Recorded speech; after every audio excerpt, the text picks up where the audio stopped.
Dans ce premier tutoriel, nous allons voir succinctement comment fonctionne une chambre photographique.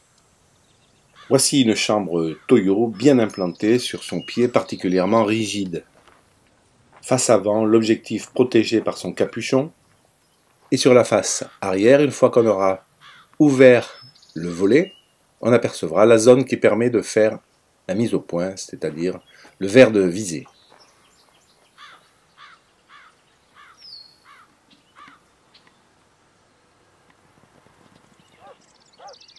On modifiera le sens du verre de visée, face arrière, en fonction de la photographie voulue, soit le sens horizontal ou soit le sens vertical. Lorsque l'image apparaîtra sur le verre de visée, elle sera à l'envers.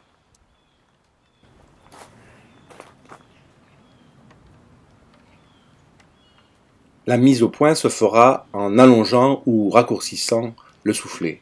Tout ceci à l'aide de molettes.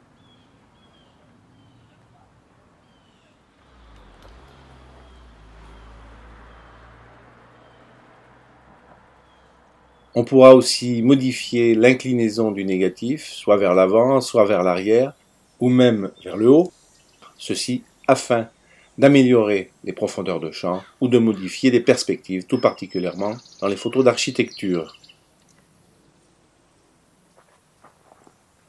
Ne nous compliquons pas trop la vie, la plupart des photographies que nous réaliserons seront faites de manière tout à fait classique. Nous déclencherons la photographie à l'aide d'un flexible directement branché sur l'objectif.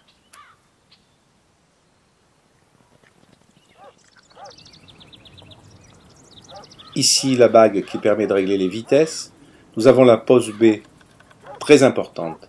On l'utilisera pour faire la mise au point. Au fond, la bague qui permet de régler les diaphragmes et la manette floue qui permet de charger l'appareil. Là, j'ai décidé de photographier cette nature morte. Alors pour ça, la manœuvre est quand même assez compliquée. Alors, il va falloir commencer par incliner l'appareil, ce qui est fait dans ce cas-là. Quand on fait un portrait, évidemment, ça se fera dans des façons tout à fait normales.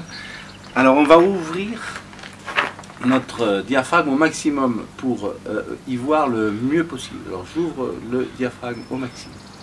4-5 sur cet appareil. Je me mets sur la pose B, comme je vous disais tout à l'heure, pose B. Je charge mon appareil avec la molette faite pour. Je prends ma photo qui est en pose B. Et là, ici, je vais pouvoir voir ce qui se passe là-dessous. Évidemment, il n'y a pas de pellicule pour l'instant, mais comme on y voit très mal, on se met sous un drap noir qui permettra d'y voir mieux. Et à l'aide d'une loupe, on va faire la mise au point. J'enlève le drap et je vous montre ce qui se passe sans le drap. Voilà, on fait ça. Et on fait la mise au point avec le soufflet. Elle est déjà faite, je ne vais pas y toucher. Voilà, ma mise au point est faite. Là, je peux refermer. Je tire la photo. La pose B est fermée, on n'y voit plus rien. C'est fermé. On pourra glisser la pellicule. Avant d'insérer la pellicule dans l'appareil, on va mesurer la lumière. Alors ça peut se faire avec un flashmètre. Voilà, je mets en marche. Power. Je dirige ma loupiote vers la lumière incidente. Dans ce cas-là, la lumière qui vient d'en haut. Au 30e, je vois que je suis à 8 30e. Ce qui peut revenir à 11 15e de seconde. Je vais essayer d'avoir de la profondeur de champ, donc je vais peut-être préférer un 15e de seconde avec une ouverture de 11. Donc là j'ai réglé mon appareil sur 11 comme me l'a indiqué ma cellule et je vais vérifier ma profondeur de champ. Alors là je fais comme si j'avais le drap noir, hein. Là je ne vois absolument pas grand chose. Et voilà, alors là je m'aperçois vraiment de ma réelle profondeur de champ. Donc là je suis en pose B, c'est ouvert, je tire ma photo, je ferme, c'est fermé. Là c'est fermé et je vais me mettre au 15e de seconde. Alors 15e, Voilà, c'est le 10e ici. Un poil près. Donc je suis à 15e de seconde. Ouverture 11. On va essayer d'avoir un peu de profondeur de champ. Alors là, on va insérer la pellicule. La pellicule est rangée dans ce boîtier.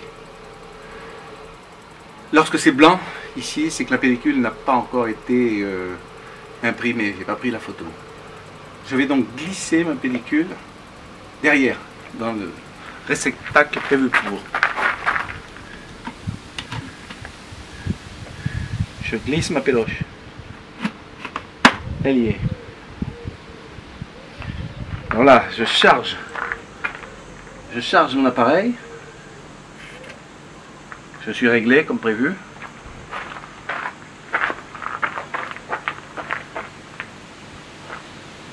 J'enlève ce qui permettait de protéger la pellicule. Je le garde à la main. Je tire ma photo. C'est fait. Je n'oublie pas de remettre. Et sinon, si je sors la boîte, ma pellicule sera à l'air et elle sera fichue. Je la réenfile.